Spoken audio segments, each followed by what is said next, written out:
Not ये nursing officer, many nursing officer जो fresher है उसको ये सवाल रहते हैं कि how seat filling proceed, seat filling कैसे की जाती है. So this video is for all fresher nursing officer candidate. Okay, so first and foremost things, अगर अभी तक आप ये थिंक कर रहे हैं कि UR seat are only reserved for general category, so this is a totally wrong concept. Okay, UR seat means unreserved seat are open for all candidate in the seat allocation.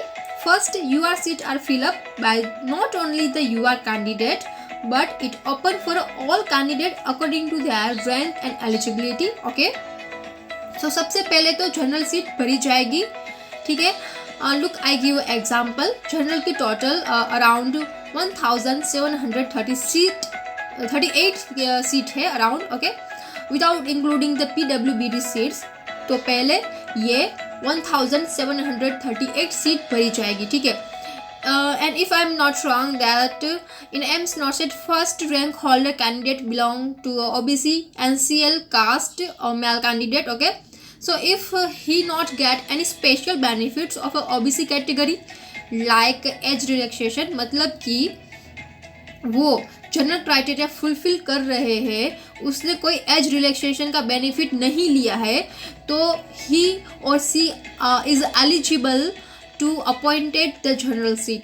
Okay, तो ऐसे करके सारी general seat भरी जाएगी. तो ये बात हुई कि अगर नॉर्मलाइजेशन प्रोसेस हुई तो ये according to this seat allocation कर दी जाती है. ओके, और अगर मैम अगर 80-20 अप्लाई हुआ तो कैसे प्रोसीजर होगा, तो उसमें भी पहले UR सीट भरी जाएगी. Means top 1391 female candidate and top 347 male candidate को UR सीट एलोकेटेड कर दी जाएगी. Okay, so this are about UR seat for all caste candidates, but condition apply that वो पर्टिकुलर कैंडिडेट कोई स्पेशल बेनिफिट्स नहीं ले सकता. अगर मान लो कोई एक OBC फीमेल कैंडिडेट की जो ये 1391 की लिस्ट में है. ओके, अगर उसने एक बेनिफिट लिया है एज रिलैक्सेशन का, मतलब कि उसकी एज अप्रोक्स 32 है, so she will be not eligible to take the UR seat. Okay, but in opposite condition, if the particular OBC candidate, अगर उसने कोई स्पेशल एज रिलैक्सेशन नहीं लिया, उसका एज अप्रोक्स 28 है, तो he or she will be eligible to take the UR seat. Okay, so I hope that this doubt will be clear regarding filling of the UR seat. Okay, so these are the basic process about the filling of a UR seat. Okay, give me an example from this rank wise. Okay, I have a rank wise PDF.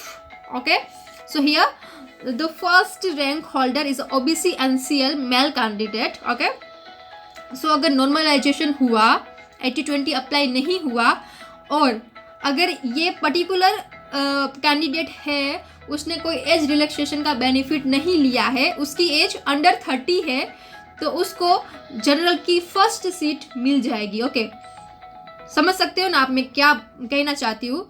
I hope that you get my point. Okay, so many candidate have thought that UR seat only reserved for the general category students or general category candidates, but this concept is a wrong.